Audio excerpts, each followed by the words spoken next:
ಲಕ್ಕುಂಡಿಯ ನಿಧಿ ರಹಸ್ಯ ಬಗೆದಷ್ಟು ಬಯಲಾಗ್ತಾ ಇದೆ. ಯಾವ ಜಾಗದಲ್ಲಿ 466 ಗ್ರಾಂ ಚಿನ್ನ ಸಿಕ್ತೋ ಅದೇ ಜಾಗದಲ್ಲಿ ಈಗ ಮುತ್ತು ರತ್ನ ಹವಳ ಸಿಕ್ಕಿದೆ. ಇದು ಸಾಕಷ್ಟು ಕುತೂಹಲಕ್ಕೆ ಈಗ ಕಾರಣ ಆಗ್ತಾ ಇರೋದು. ಮುತ್ತು, ಹವಳ, ನೀಲಮಣಿ ಇದೆಲ್ಲವೂ ಕೂಡ ಪತ್ತೆಯಾಗಿರೋದು. ಬಹಳ ಪ್ರೇಷಿಯಸ್ ಸ್ಟೋನ್ಸ್ ಅಂತ ಹೇಳ್ತಾರೆ. ಮುತ್ತು, ಹವಳ, ನೀಲಮಣಿ, ಸ್ಫಟಿಕ, ಬಿಳಿ ಹವಳ ಇದೆಲ್ಲವೂ ಕೂಡ ಅದೇ ಜಾಗದಲ್ಲಿ ಪತ್ತೆಯಾಗಿದೆ. ಗ್ರಾಮಸ್ಥ ಬಸಪ್ಪ ಬಡಿಗೇರ್ಗೆ ಪುರಾತನ ವಸ್ತುಗಳು ಸಿಕ್ಕಿದೆ. ಸದ್ಯಕ್ಕೆ ಈ ಪುರಾತನ ವಸ್ತುಗಳನ್ನು ಸರ್ಕಾರಕ್ಕೆ ಹಸ್ತಾಂತರ ಮಾಡಿದ್ದಾರೆ ಅನ್ನುವಂಥ ಮಾಹಿತಿ ಲಭ್ಯ ಆಗ್ತಾ ಇದೆ. ಈ ಲಕ್ಕುಂಡಿಯ ನಿಧಿ ರಹಸ್ಯ ಏನು ಅನ್ನುವಂಥ ಪ್ರಶ್ನೆ ಜೊತೆಗೆ ಈಗ ಸಿಕ್ಕಿರುವಂಥ ಈ ಚಿನ್ನ ಏನಿದೆ ಅದನ್ನು ತಜ್ಞರು ಒಂದಷ್ಟು ಪ್ರಯೋಗಾಲಯಕ್ಕೆ ಕಳಿಸ್ಕೊಟ್ಟಿದ್ದಾರೆ. ಯಾವಾಗಿಂದು ಅದು ಯಾವ ಶತಮಾನಕ್ಕೆ ಸೇರಿದ್ದು, ಯಾರಿಗೆ ಸೇರಿದ್ದು, ದೇವಸ್ಥಾನಕ್ಕೆ ಸೇರಿರೋದಾ ಅನ್ನುವಂಥ ಒಂದಷ್ಟು ಪ್ರಶ್ನೆಗಳು, ಕುತೂಹಲಗಳ ಜೊತೆಗೆ ಈಗ ಮತ್ತೊಂದಷ್ಟು ವಸ್ತುಗಳು ಸಿಕ್ಕಿರೋದು. ಇಲ್ಲಿ ಸ್ಕ್ರೀನ್ ಮೇಲೆ ಗಮನಿಸ್ತಾ ಇದೀವಲ್ಲ, ಇಲ್ಲಿರೋದೆಲ್ಲವೂ ಕೂಡ ಪ್ರೇಷಿಯಸ್ ಸ್ಟೋನ್ಸ್, ಮುತ್ತು, ಹವಳ, ನೀಲಮಣಿ, ಅದರ ಜೊತೆಯಲ್ಲಿ ಕರಿಪುಕ್ಕ, ಬಿಳಿ ಹವಳ, ಸ್ಫಟಿಕ ಇದೆಲ್ಲವೂ ಕೂಡ ಬಹಳ ಹಿಂದಿನ ಕಾಲದ್ದು ಅನ್ನುವಂಥ ವಿಚಾರ. ಹಾಗಾಗಿ ಯಾವ ಕಾಲಕ್ಕೆ ಸೇರಿರೋದು ಅಥವಾ ಯಾರಿಗೆ ಸೇರಿರೋದು ಅನ್ನೋದ್ರ ಬಗ್ಗೆ ಈಗ ಒಂದಷ್ಟು ತನಿಖೆಗಳು ನಡೀತಾ ಇದೆ. ಚಾಲುಕ್ಯಗೆ ಆಳ್ವಿಕೆಗೆ ಒಳಪಟ್ಟಂಥ ಐತಿಹಾಸಿಕ ಗ್ರಾಮ ಲಕ್ಕುಂಡಿ ಗ್ರಾಮ. ಲಕ್ಕುಂಡಿ ಗ್ರಾಮದಲ್ಲಿ ಸಾಕಷ್ಟು ಚಿನ್ನ ಮತ್ತು ನಿಧಿ ದೇವಸ್ಥಾನಗಳಿರೋದು ಸಾಕಷ್ಟು ವಿಶೇಷ. ಈ ಒಂದು ಗ್ರಾಮದಲ್ಲಿ ಇವಾಗ ನಿಧಿ ಪತ್ತೆಯಾಗಿತ್ತು. ಏನು ಸುಮಾರು 466 ಗ್ರಾಮದಷ್ಟು ನಿಧಿ ಪತ್ತೆಯಾಗಿತ್ತು. ಅದನ್ನು ಕೂಡ ಆ ಕುಟುಂಬಸ್ಥರು ಪ್ರಾಮಾಣಿಕವಾಗಿ ಹಸ್ತಾಂತರ ಮಾಡಿದರು. ಆದರೆ ಇವಾಗ ಮತ್ತೆ ಇಲ್ಲಿ ಕೆಲವು ಹಳೆ ವಸ್ತುಗಳು ಅಂದರೆ ಪುರಾತನ ಕಾಲದ ವಸ್ತುಗಳು ಕೂಡ ಸಿಕ್ಕಿದ್ದಾವೆ, ಮುತ್ತು, ಹವಳ ಅಂಥೇಳಿ. ಆದರೆ ಅದನ್ನು ಬಸಪ್ಪ ಬಡಿಗೇರ್ ಎನ್ನುವರು ಪ್ರತಿ ಬಾರಿ ಮಳೆ ಬಂದು ಹೋದ ನಂತರ ಇಡೀ ಗ್ರಾಮದಲ್ಲಿ ಶೋಧನೆ ಮಾಡ್ತಾರೆ. ಅಂಥ ಸಮಯದಲ್ಲಿ ಈ ರೀತಿ ಹವಳ, ಮುತ್ತು ಸಿಕ್ಕಿದ್ದಾವೆ. ಇದನ್ನು ಕೂಡ ಅವರು ಜಿಲ್ಲಾಡಳಿತಕ್ಕೆ ಹಸ್ತಾಂತರ ಮಾಡುವ ಅಭಿಲಾಷೆ ಹೊಂದಿದ್ದಾರೆ. ಈ ಹಿಂದೆನೂ ಕೂಡ ಸಾಕಷ್ಟು ಪ್ರಮಾಣದಲ್ಲಿ ಅವರಿಗೆ ಹವಳ, ಮುತ್ತು, ಚಿನ್ನದ ನಾಣ್ಯಗಳು, ಬೆಳ್ಳಿ ನಾಣ್ಯಗಳು ಕೂಡ ಸಿಕ್ಕಿದ್ವು. ಅದನ್ನು ಕೂಡ ಅವರು ಆ ಸಮಯದಲ್ಲಿ ಹಸ್ತಾಂತರ ಮಾಡಿದರು. ಇವಾಗ ಮತ್ತೆ ಒಂದಿಷ್ಟು ಪುರಾತನ ವಸ್ತುಗಳು ಸಿಕ್ಕಿದ್ದಾವೆ. ಸಾಕಷ್ಟು ಕುತೂಹಲಕ್ಕೆ ಎಡೆ ಮಾಡಿಕೊಡುತ್ತೆ ಈ ಒಂದು ಪ್ರಕರಣ. ಯಾಕಂತಂದರೆ ಲಕ್ಕುಂಡಿ ಗ್ರಾಮದಲ್ಲಿ ಸಾಕಷ್ಟು ಚಿನ್ನ ಸಿಗುತ್ತೆ ಮತ್ತು ಇಲ್ಲಿ ಪುರಾತನ ಕಾಲದ ವಸ್ತುಗಳಿದ್ದಾವೆ ಅಂಥೇಳಿ. ಈ ಹಿಂದೆ ಕೂಡ ಇಲ್ಲಿ ಟಂಕಶಾಲೆ ಇತ್ತು, ಆಭರಣಗಳನ್ನು ರೆಡಿ ಮಾಡುವಂಥದ್ದು. ಹೀಗಾಗಿ ಈ ಗ್ರಾಮದ ಎಲ್ಲೆಂದರಲ್ಲಿಯೂ ಕೂಡ ಬಂಗಾರದ ಆಭರಣಗಳು, ಹವಳ, ಮುತ್ತು, ರತ್ನಗಳು ಸಿಗ್ತಾ ಇದ್ದಾವೆ. ಈ ಬಗ್ಗೆ ಮಾತನಾಡಲು ನಮ್ಮ ಜೊತೆಗೆ ಬಡಿಗೇರವರಿದ್ದಾರೆ, ಅವರನ್ನು ಕೇಳೋಣ.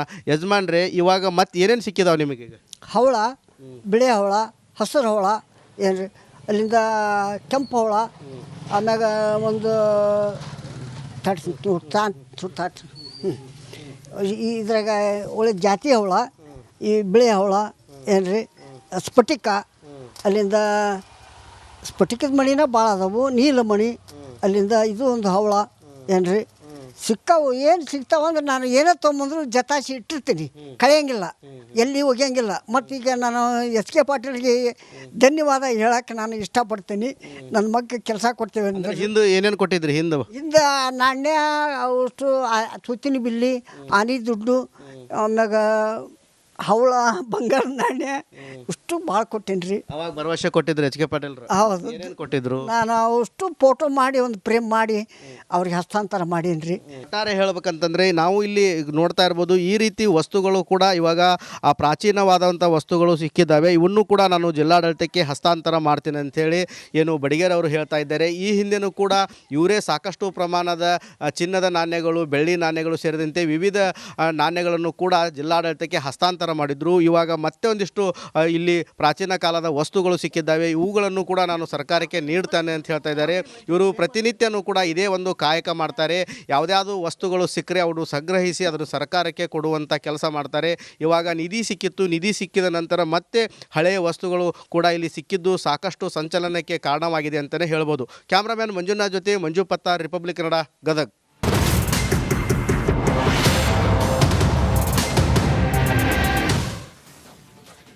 ಲಕ್ಕುಂಡಿಯ ನಿಧಿ ರಹಸ್ಯ ಬಗೆದಷ್ಟು ಬಯಲಾಗ್ತಾ ಇದೆ. ಯಾವ ಜಾಗದಲ್ಲಿ 466 ಗ್ರಾಂ ಚಿನ್ನ ಸಿಕ್ತೋ ಅದೇ ಜಾಗದಲ್ಲಿ ಈಗ ಮುತ್ತು, ರತ್ನ, ಹವಳ ಸಿಕ್ಕಿದೆ. ಇದು ಸಾಕಷ್ಟು ಕುತೂಹಲಕ್ಕೆ ಈಗ ಕಾರಣ ಆಗ್ತಾ ಇರೋದು. ಮುತ್ತು, ಹವಳ, ನೀಲಮಣಿ ಇದೆಲ್ಲವೂ ಕೂಡ ಪತ್ತೆಯಾಗಿರೋದು. ಬಹಳ ಪ್ರೇಷಿಯಸ್ ಸ್ಟೋನ್ಸ್ ಅಂತ ಹೇಳ್ತಾರೆ. ಮುತ್ತು, ಹವಳ, ನೀಲಮಣಿ, ಸ್ಫಟಿಕ, ಬಿಳಿ ಹವಳ ಇದೆಲ್ಲವೂ ಕೂಡ ಅದೇ ಜಾಗದಲ್ಲಿ ಪತ್ತೆಯಾಗಿದೆ. ಗ್ರಾಮಸ್ಥ ಬಸಪ್ಪ ಬಡಿಗೇರ್ಗೆ ಪುರಾತನ ವಸ್ತುಗಳು ಸಿಕ್ಕಿದೆ.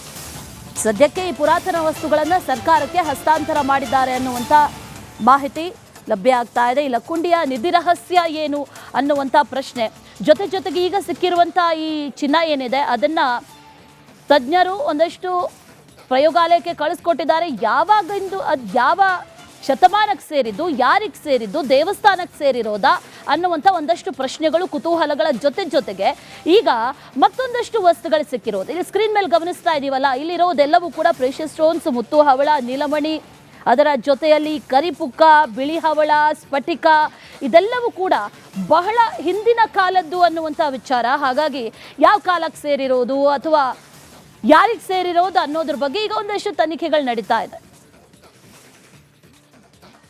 ಚಾಲುಕ್ಯಗೆ ಆಳ್ವಿಕೆಗೆ ಒಳಪಟ್ಟಂಥ ಐತಿಹಾಸಿಕ ಗ್ರಾಮ ಲಕ್ಕುಂಡಿ ಗ್ರಾಮ. ಲಕ್ಕುಂಡಿ ಗ್ರಾಮದಲ್ಲಿ ಸಾಕಷ್ಟು ಚಿನ್ನ ಮತ್ತು ನಿಧಿ ದೇವಸ್ಥಾನಗಳಿರೋದು ಸಾಕಷ್ಟು ವಿಶೇಷ. ಈ ಒಂದು ಗ್ರಾಮದಲ್ಲಿ ಇವಾಗ ನಿಧಿ ಪತ್ತೆಯಾಗಿತ್ತು. ಏನು ಸುಮಾರು 466 ಗ್ರಾಮದಷ್ಟು ನಿಧಿ ಪತ್ತೆಯಾಗಿತ್ತು. ಅದನ್ನು ಕೂಡ ಆ ಕುಟುಂಬಸ್ಥರು ಪ್ರಾಮಾಣಿಕವಾಗಿ ಹಸ್ತಾಂತರ ಮಾಡಿದರು. ಆದರೆ ಇವಾಗ ಮತ್ತೆ ಇಲ್ಲಿ ಕೆಲವು ಹಳೆ ವಸ್ತುಗಳು ಅಂದರೆ ಪುರಾತನ ಕಾಲದ ವಸ್ತುಗಳು ಕೂಡ ಸಿಕ್ಕಿದ್ದಾವೆ, ಮುತ್ತು ಹವಳ ಅಂಥೇಳಿ. ಆದರೆ ಅದನ್ನು ಬಸಪ್ಪ ಬಡಿಗೇರ್ ಎನ್ನುವರು ಪ್ರತಿ ಬಾರಿ ಮಳೆ ಬಂದು ಹೋದ ನಂತರ ಇಡೀ ಗ್ರಾಮದಲ್ಲಿ ಶೋಧನೆ ಮಾಡ್ತಾರೆ. ಅಂಥ ಸಮಯದಲ್ಲಿ ಈ ರೀತಿ ಹವಳ ಮುತ್ತು ಸಿಕ್ಕಿದ್ದಾವೆ. ಇದನ್ನು ಕೂಡ ಅವರು ಜಿಲ್ಲಾಡಳಿತಕ್ಕೆ ಹಸ್ತಾಂತರ ಮಾಡುವ ಅಭಿಲಾಷೆ ಹೊಂದಿದ್ದಾರೆ. ಈ ಹಿಂದೆನೂ ಕೂಡ ಸಾಕಷ್ಟು ಪ್ರಮಾಣದಲ್ಲಿ ಅವರಿಗೆ ಹವಳ ಮುತ್ತು, ಚಿನ್ನದ ನಾಣ್ಯಗಳು, ಬೆಳ್ಳಿ ನಾಣ್ಯಗಳು ಕೂಡ ಸಿಕ್ಕಿದ್ವು. ಅದನ್ನು ಕೂಡ ಅವರು ಆ ಸಮಯದಲ್ಲಿ ಹಸ್ತಾಂತರ ಮಾಡಿದರು. ಇವಾಗ ಮತ್ತೆ ಒಂದಿಷ್ಟು ಪುರಾತನ ವಸ್ತುಗಳು ಸಿಕ್ಕಿದ್ದಾವೆ. ಸಾಕಷ್ಟು ಕುತೂಹಲಕ್ಕೆ ಎಡೆ ಮಾಡಿಕೊಡುತ್ತೆ ಈ ಒಂದು ಪ್ರಕರಣ. ಯಾಕಂತಂದರೆ ಲಕ್ಕುಂಡಿ ಗ್ರಾಮದಲ್ಲಿ ಸಾಕಷ್ಟು ಚಿನ್ನ ಸಿಗುತ್ತೆ ಮತ್ತು ಇಲ್ಲಿ ಪುರಾತನ ಕಾಲದ ವಸ್ತುಗಳಿದ್ದಾವೆ ಅಂಥೇಳಿ. ಈ ಹಿಂದೆ ಕೂಡ ಇಲ್ಲಿ ಟಂಕಶಾಲೆ ಇತ್ತು, ಆಭರಣಗಳನ್ನು ರೆಡಿ ಮಾಡುವಂಥದ್ದು. ಹೀಗಾಗಿ ಈ ಗ್ರಾಮದ ಎಲ್ಲೆಂದರಲ್ಲಿಯೂ ಕೂಡ ಬಂಗಾರದ ಆಭರಣಗಳು, ಹವಳ ಮುತ್ತು ರತ್ನಗಳು ಸಿಗ್ತಾ ಇದ್ದಾವೆ. ಈ ಬಗ್ಗೆ ಮಾತನಾಡಲು ನಮ್ಮ ಜೊತೆಗೆ ಬಡಿಗೇರವರಿದ್ದಾರೆ, ಅವರನ್ನು ಕೇಳೋಣ. ಯಜಮಾನ್ರೆ, ಇವಾಗ ಮತ್ತೆ ಏನೇನು ಸಿಕ್ಕಿದಾವೆ ನಿಮಗೆ? ಹವಳ, ಬಿಳಿ ಹವಳ, ಹಸಿರು ಹವಳ, ಏನ್ರಿ ಅಲ್ಲಿಂದ ಕೆಂಪು ಹವಳ, ಆಮ್ಯಾಗ ಒಂದು ಇದ್ರಾಗ ಒಳ್ಳೆ ಜಾತಿ ಹವಳ, ಈ ಬಿಳಿ ಹವಳ, ಏನ್ರಿ ಸ್ಫಟಿಕ, ಅಲ್ಲಿಂದ ಸ್ಫಟಿಕದ ಮಣಿನ ಭಾಳ ಅದಾವು, ನೀಲಮಣಿ, ಅಲ್ಲಿಂದ ಇದು ಒಂದು ಹವಳ, ಏನ್ರಿ ಸಿಕ್ಕಾವು. ಏನು ಸಿಗ್ತಾವಂದ್ರೆ ನಾನು ಏನೇ ತೊಗೊಂಬಂದ್ರು ಜತಾಸಿ ಇಟ್ಟಿರ್ತೀನಿ, ಕಳೆಯಂಗಿಲ್ಲ, ಎಲ್ಲಿ ಒಗೆಯಂಗಿಲ್ಲ. ಮತ್ತೀಗ ನಾನು ಎಸ್ ಕೆ ಪಾಟೀಲ್ಗೆ ಧನ್ಯವಾದ ಹೇಳಕ್ಕೆ ನಾನು ಇಷ್ಟಪಡ್ತೀನಿ. ನನ್ನ ಮಗ ಕೆಲಸ ಕೊಡ್ತೇವೆ ಅಂದ್ರೆ ಹಿಂದೆ ಏನೇನು ಕೊಟ್ಟಿದ್ರಿ? ಹಿಂದೆ ನಾಣ್ಯ ಅಷ್ಟು ಸುತ್ತಿನ ಬಿಲ್ಲಿ, ಆನೆ ದುಡ್ಡು, ಆಮ್ಯಾಗ ಹವಳ, ಬಂಗಾರ ನಾಣ್ಯ ಅಷ್ಟು ಭಾಳ ಕೊಟ್ಟೇನಿ ರೀ. ಅವಾಗ ಭರವಸೆ ಕೊಟ್ಟಿದ್ರು ಎಚ್ ಕೆ ಪಾಟೀಲ್? ಹೌದು, ಕೊಟ್ಟಿದ್ರು. ನಾನು ಅಷ್ಟು ಫೋಟೋ ಮಾಡಿ ಒಂದು ಫ್ರೇಮ್ ಮಾಡಿ ಅವ್ರಿಗೆ ಹಸ್ತಾಂತರ ಮಾಡೀನಿ ರೀ. ಒಟ್ಟಾರೆ ಹೇಳ್ಬೇಕಂತಂದರೆ ನಾವು ಇಲ್ಲಿ ನೋಡ್ತಾ ಇರ್ಬೋದು, ಈ ರೀತಿ ವಸ್ತುಗಳು ಕೂಡ ಇವಾಗ ಆ ಪ್ರಾಚೀನವಾದಂಥ ವಸ್ತುಗಳು ಸಿಕ್ಕಿದ್ದಾವೆ. ಇವನ್ನು ಕೂಡ ನಾನು ಜಿಲ್ಲಾಡಳಿತಕ್ಕೆ ಹಸ್ತಾಂತರ ಮಾಡ್ತೀನಿ ಅಂಥೇಳಿ ಬಡಿಗೇರ್ ಅವರು ಹೇಳ್ತಾ ಇದ್ದಾರೆ. ಈ ಹಿಂದೆನೂ ಕೂಡ ಇವರೇ ಸಾಕಷ್ಟು ಪ್ರಮಾಣದ ಚಿನ್ನದ ನಾಣ್ಯಗಳು, ಬೆಳ್ಳಿ ನಾಣ್ಯಗಳು ಸೇರಿದಂತೆ ವಿವಿಧ ನಾಣ್ಯಗಳನ್ನು ಕೂಡ ಜಿಲ್ಲಾಡಳಿತಕ್ಕೆ ಹಸ್ತಾಂತರ ಮಾಡಿದ್ರು. ಇವಾಗ ಮತ್ತೆ ಒಂದಿಷ್ಟು ಇಲ್ಲಿ ಪ್ರಾಚೀನ ಕಾಲದ ವಸ್ತುಗಳು ಸಿಕ್ಕಿದ್ದಾವೆ. ಇವುಗಳನ್ನು ಕೂಡ ನಾನು ಸರ್ಕಾರಕ್ಕೆ ನೀಡ್ತಾನೆ ಅಂತ ಹೇಳ್ತಾ ಇದ್ದಾರೆ. ಇವರು ಪ್ರತಿನಿತ್ಯನೂ ಕೂಡ ಇದೇ ಒಂದು ಕಾಯಕ ಮಾಡ್ತಾರೆ. ಯಾವುದ್ಯಾವುದು ವಸ್ತುಗಳು ಸಿಕ್ಕರೆ ಅವರು ಸಂಗ್ರಹಿಸಿ ಅದನ್ನು ಸರ್ಕಾರಕ್ಕೆ ಕೊಡುವಂಥ ಕೆಲಸ ಮಾಡ್ತಾರೆ. ಇವಾಗ ನಿಧಿ ಸಿಕ್ಕಿತ್ತು, ನಿಧಿ ಸಿಕ್ಕಿದ ನಂತರ ಮತ್ತೆ ಹಳೆಯ ವಸ್ತುಗಳು ಕೂಡ ಇಲ್ಲಿ ಸಿಕ್ಕಿದ್ದು ಸಾಕಷ್ಟು ಸಂಚಲನಕ್ಕೆ ಕಾರಣವಾಗಿದೆ ಅಂತಲೇ ಹೇಳ್ಬೋದು. ಕ್ಯಾಮ್ರಾಮ್ಯಾನ್ ಮಂಜುನಾಥ್ ಜೊತೆ ಮಂಜು ಪತ್ತಾರ್, ರಿಪಬ್ಲಿಕ್ ಕನ್ನಡ, ಗದಗ್.